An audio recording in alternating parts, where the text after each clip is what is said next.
So I want to welcome the participants to this Mentoring Monday. This will be the final Mentoring Monday of the year. Maybe let me introduce myself first. I'm Richard Bynum.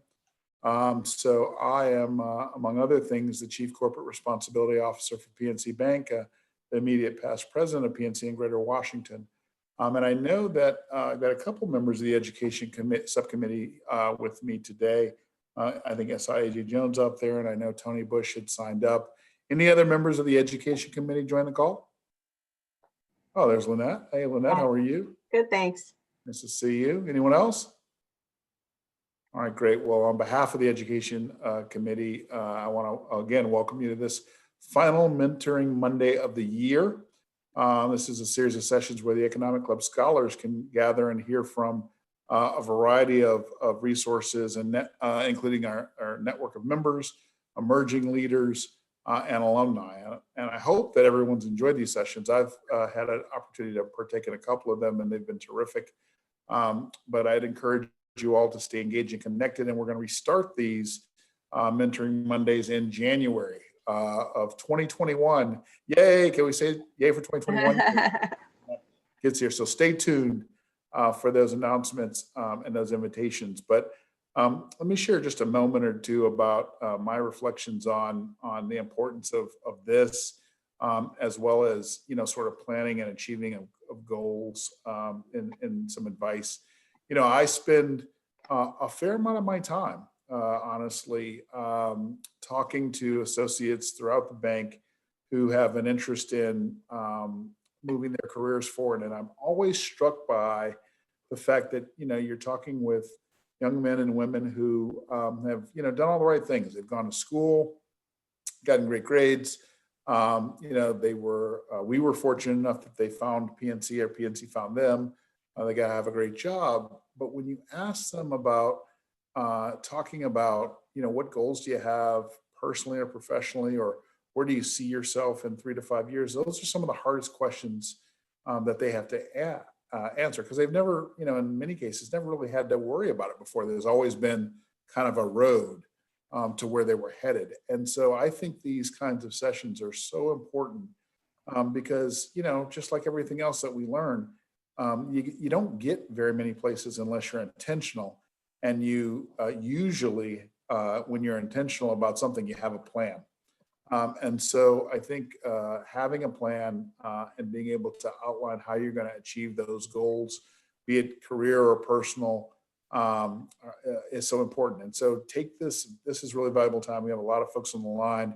You're going to hear from a number of folks tonight, but a friend of mine, Gabrielle Webster, is going to talk with you about, I think, her plan, as she's been the president and CEO of the Boys and Girls Clubs of Greater Washington now for I think about 5 years, and she's done a terrific job with that organization. So, but take the time to have a plan, and I think if you do that, you'll find that you'll be or have at least a shot at being even more successful than you would otherwise be. So, with that, I'm going to turn it over to Marissa to take us into the program.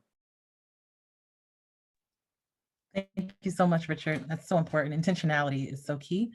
And also, I'd like to thank you all for coming to be a part of this final Mentor Monday. We're excited for the dynamic conversation.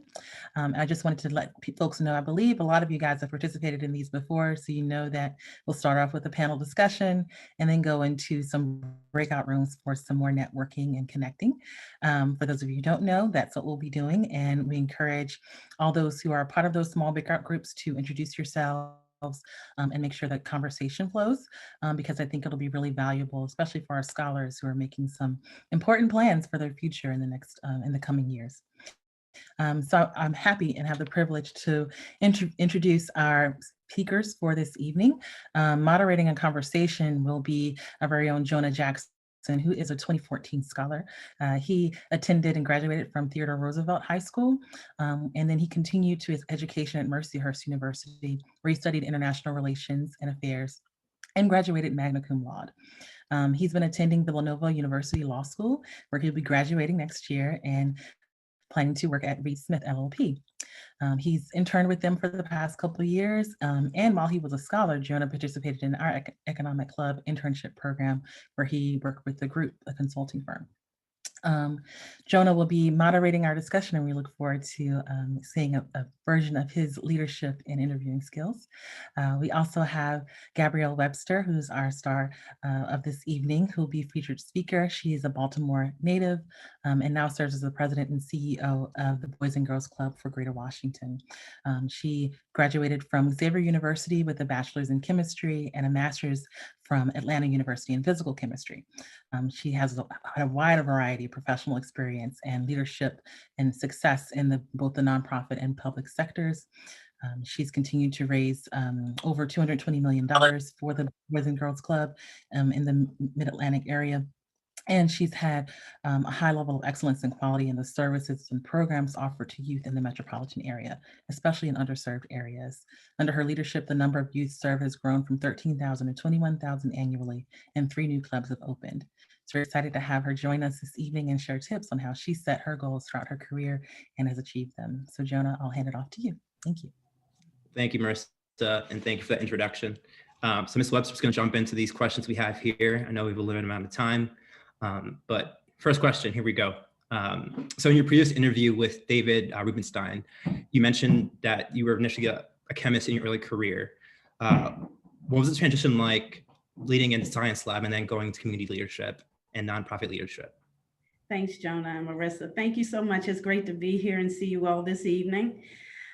You know, the transition from being a chemist to any other job is just a transition. But I think what I wanted to share a little bit about was my journey from graduate school as a chemist into the work world. And I think that's the transition that was very tough. As a female, a Black female in STEM back in the 80s, there were very few of us. So I went to work for an organization at a research center, and I was the only Black female there.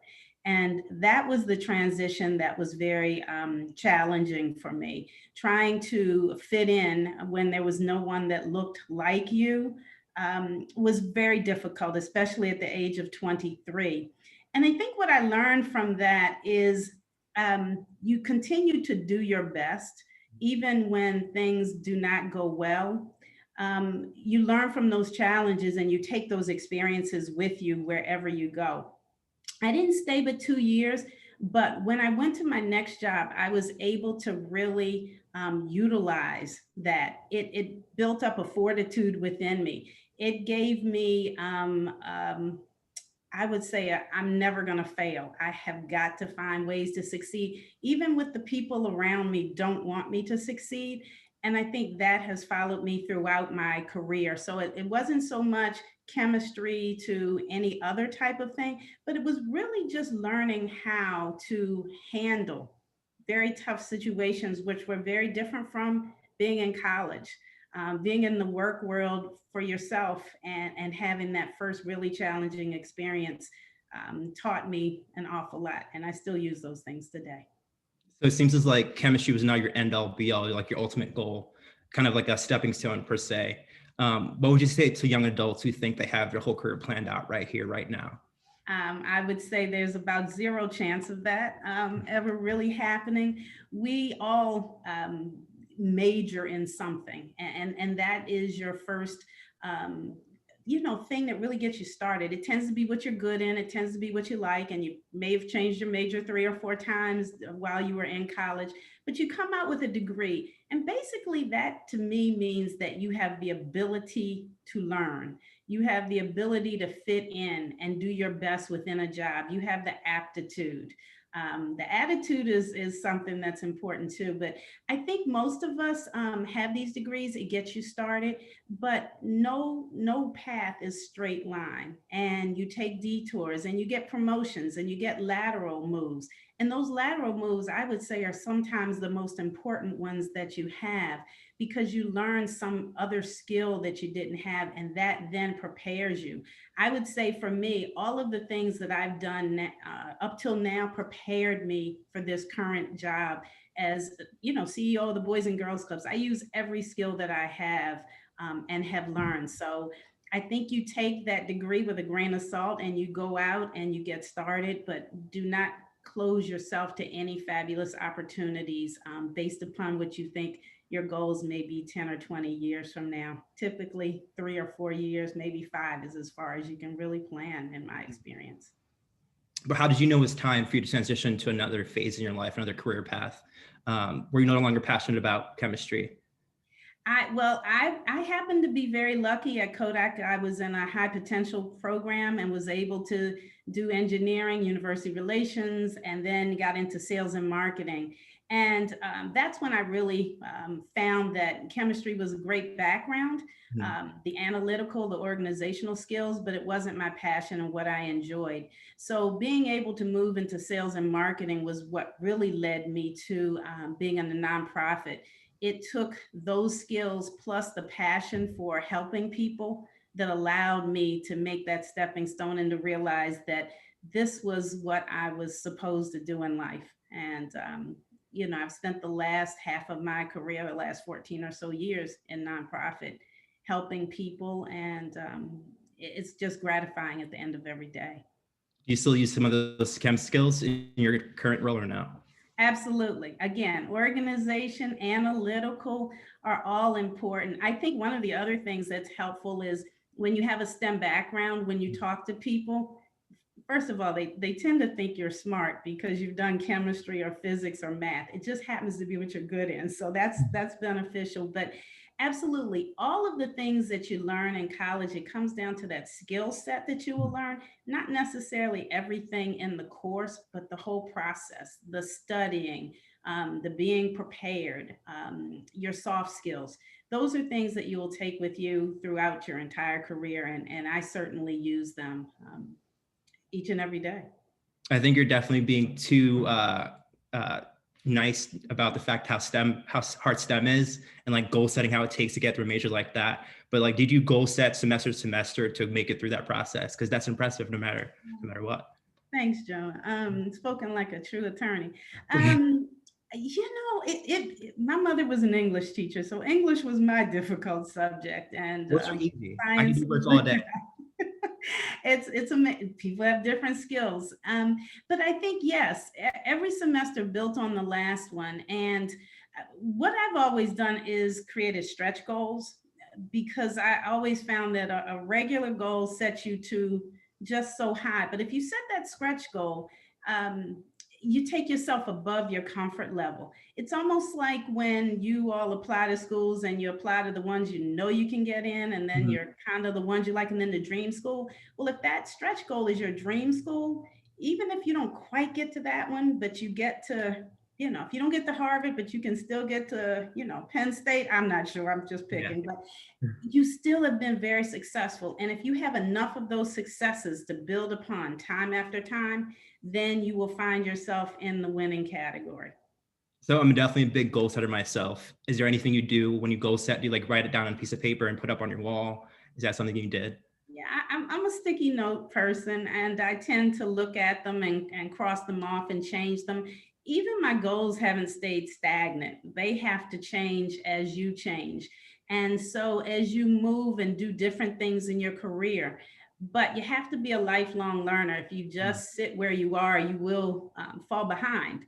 And none of us can afford to do that in this day and age of technology and so many things. I mean, where did Zoom come from? A year ago, nobody was on this. And so we all had to learn how to do this and how to use it. And somebody had to create it for us. So we have to be lifelong learners, even as you get older, so that you can just stay current and provide insight, especially if you're managing people. It's a necessary factor, I think. So would you still be a chem major if you could do it all over again? Yeah, I think so.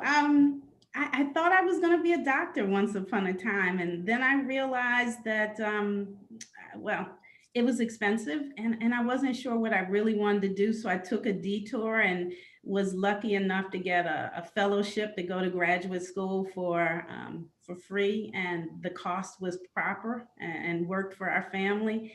And I think I realized at that point it was the best decision for me. I wasn't cut out to be a doctor, and that detour really taught me that and allowed me on a path that is much more fitting for the person that I am. Yeah, you had a goal, you had to change it around, make a different path. You do. You've got to modify, and we have to be flexible and adaptable. And COVID taught us nothing else, but we have to be able to pivot and move forward. You just can't sit there and hold on to a goal that no longer makes sense. So in working for Kodak, you're working in the private sector, and now working for Boys and Girls Club and a lot of the other nonprofits you worked for. You worked in both for-profit and nonprofit spaces. What is the greatest takeaway from both, do you think?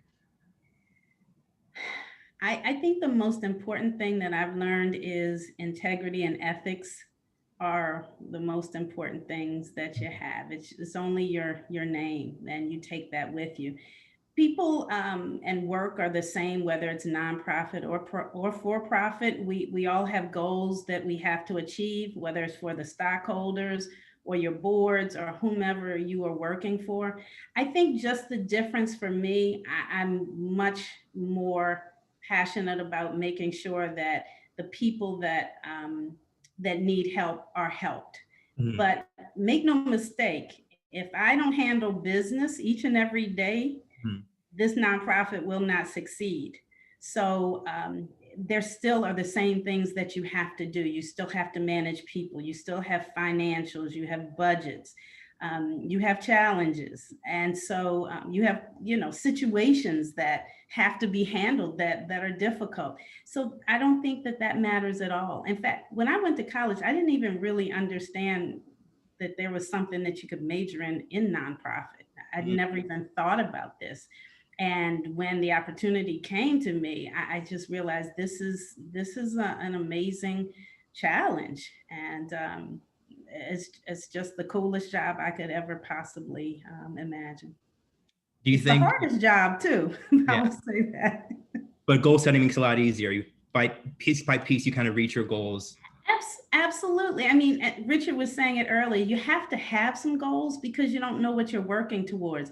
But don't be so set in those goals that you can't shift them, change them, grow them. Sometimes you overshoot, and those goals that you set for yourself, you far exceeded them. So you have to get new goals.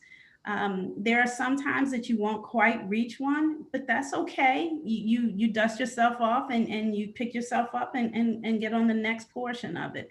It's just it's just helps you figure out where your journey and your path are going.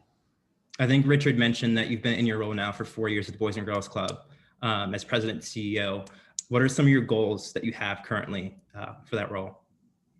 Yeah, we want to make sure that our kids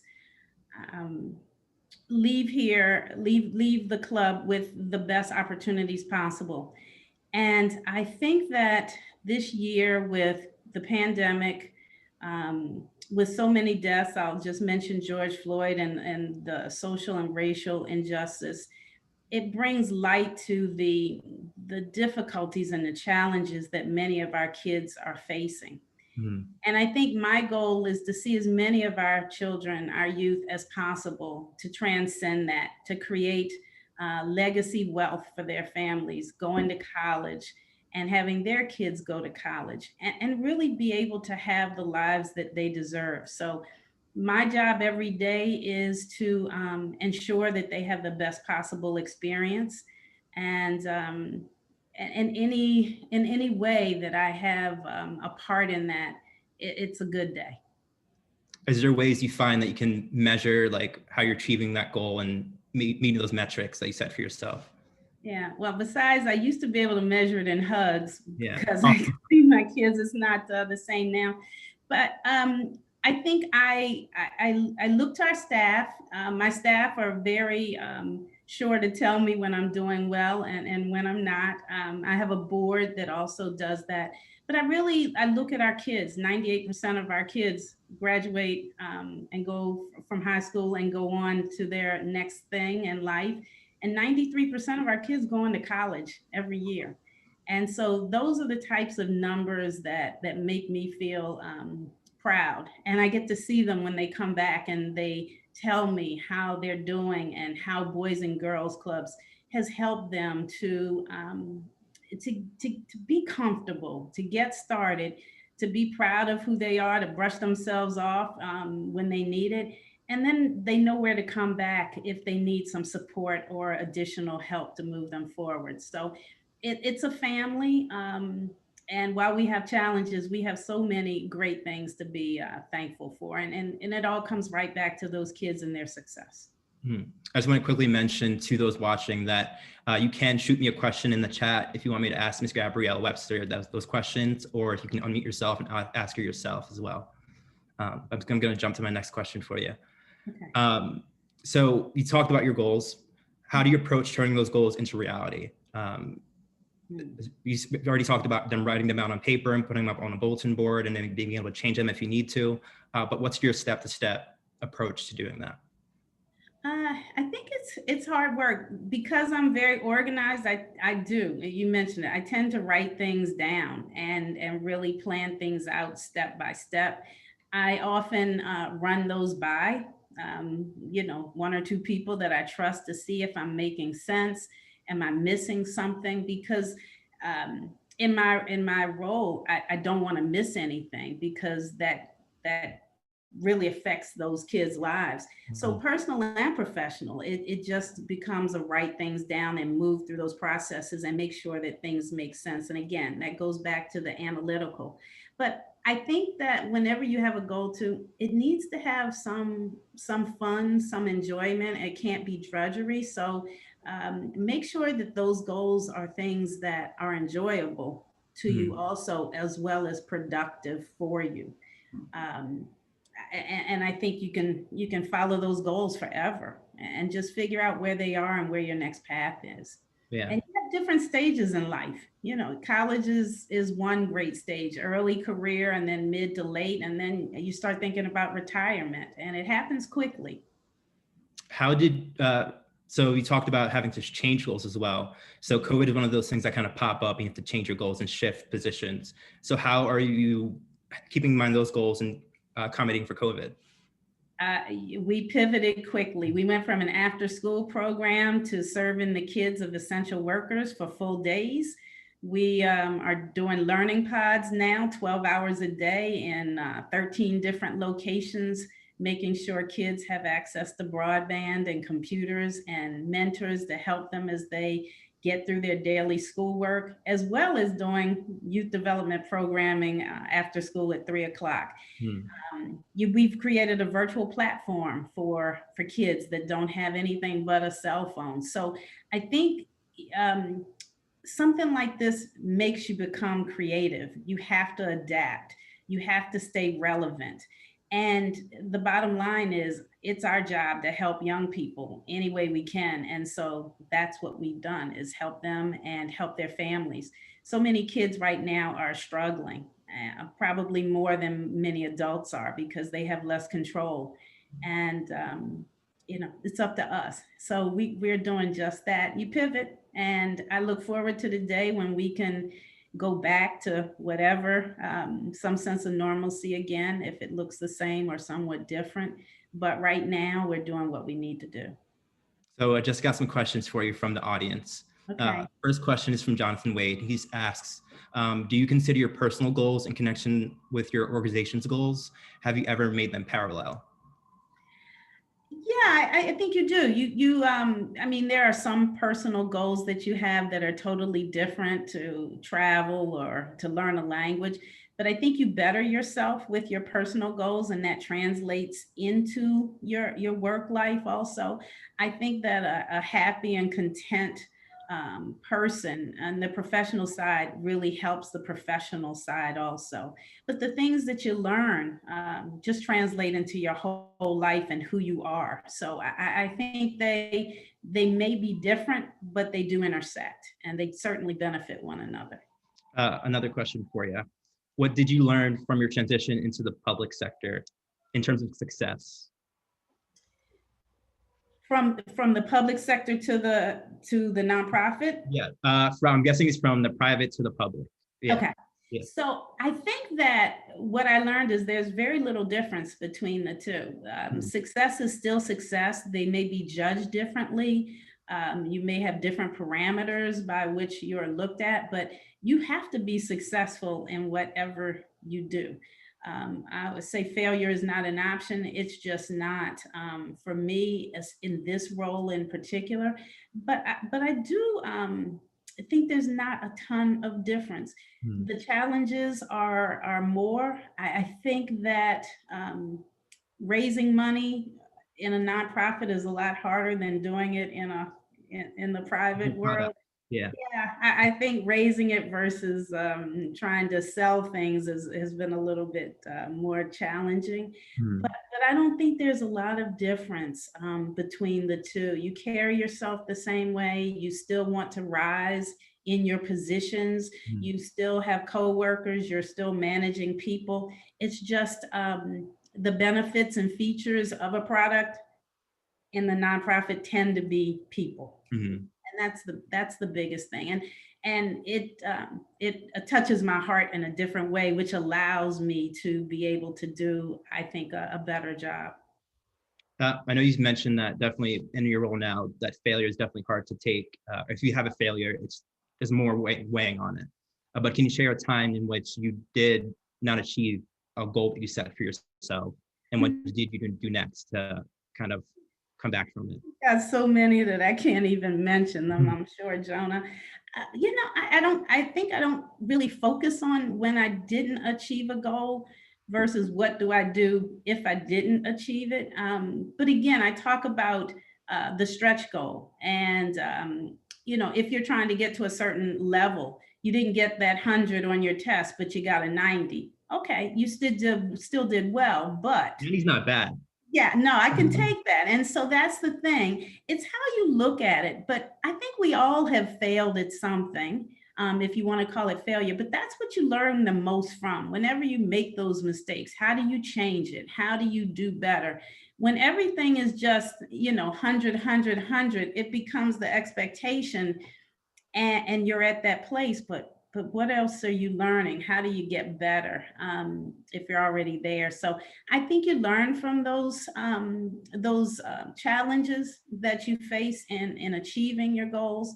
And I think it's an opportunity to determine if that goal is your right goal. So you assess.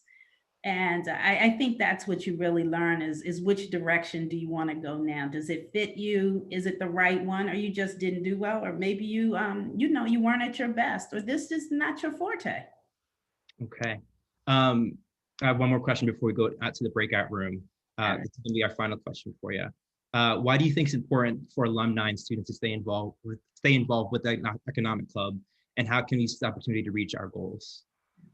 Well, frankly, I think that you young people are extremely fortunate to have an organization like this following you and supporting you and helping you, because it is a challenge to get through college and into the work world. But the relationships that you can build and develop, we were talking about one today, Jonah, for you.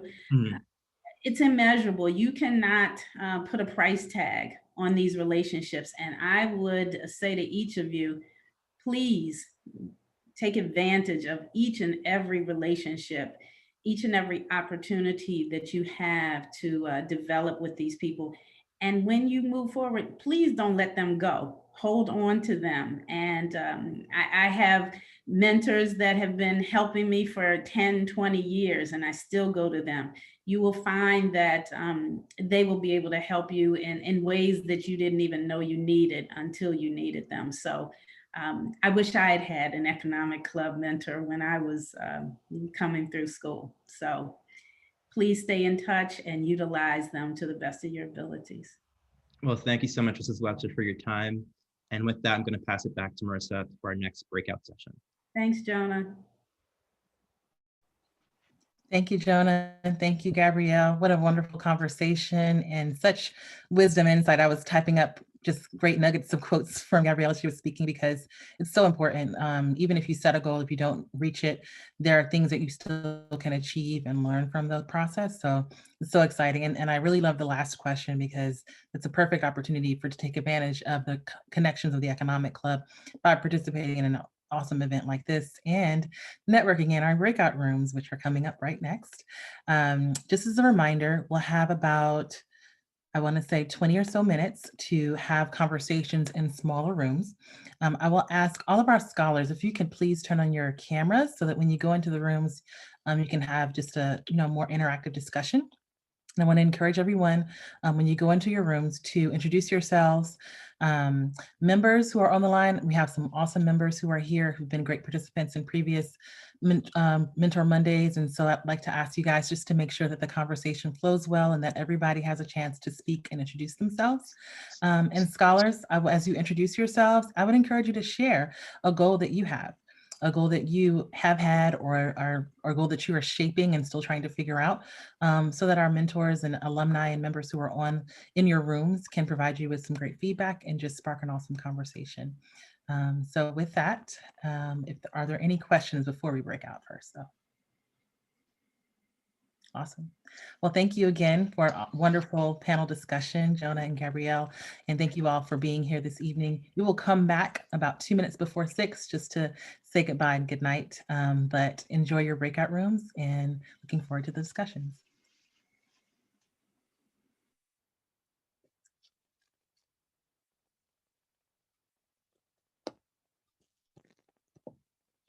Well, I hope you guys had a great experience in connecting in your smaller breakout rooms. We really appreciate you guys taking the time. I know for our scholars, this is coming up on your last week or so of this semester with exams and papers and whatever else is due, even remotely. So we really appreciate you taking the time. For all of our members, we know you've juggled a lot on your plates as well as our alums. So it was just a great group of folks that we got to join us this evening. And especially want to thank Richard for an awesome welcome and opening remarks. And then of course, Gabrielle Webster for her wonderful advice that she had to give. And thank you, Jonah, for moderating a great conversation. Again, thank you all. I hope you have a wonderful and happy and safe and healthy holiday season. This is a very interesting time of year and a very interesting end of the year. So I hope you guys still continue to stay safe and well. And thank you again for all you do. Have a great evening, everyone. Thank you. Thank you. Sure. Thank you. Thank you. Thank you.